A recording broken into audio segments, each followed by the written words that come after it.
सोनपुर नाम का एक छोटा सा गांव था। गांव के चारों तरफ खेत तो थे, लेकिन हर खेत में निराशा उगी हुई थी। बारिश अनियमित थी, पैदावार कम होती जा रही थी और ज्यादातर युवा काम की तलाश में शहर जा चुके थे। गांव के लोग खेती को मजबूरी मानते थे, उम्मीद नहीं। इसी गांव में रामस्वरूप नाम का एक साधारण किसान रहता था। उसके पास ज्यादा जमीन नहीं थी, न ही कोई बड़ी पूंजी, लेकिन उसके पास एक चीज थी, सोचने की आदत। जब दूसरे किसान मौसम और किस्मत को दोष देते, रामस्वरूप चुपचाप अपने खेतों को देखता और सोचता कि गलती कहाँ हो रही है।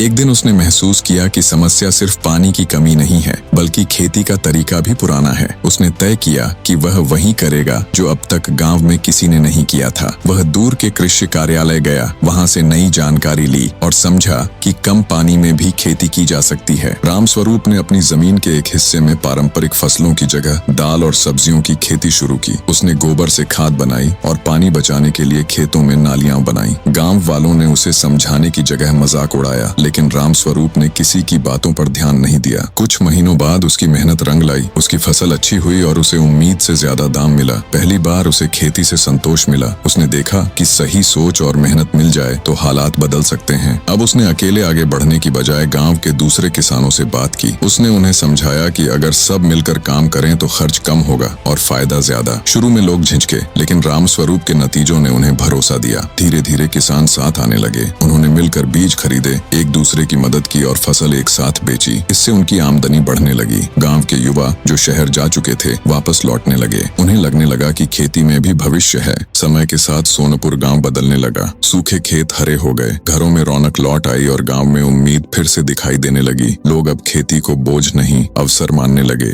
जब किसी ने रामस्वरूप से पूछा कि उसने यह सब कैसे किया, तो उसने सिर्फ इतना कहा, मैंने कुछ अलग नहीं किया, बस सोच बदल ली। उसकी यही सोच पूरे गांव की तस्वीर बदल गई।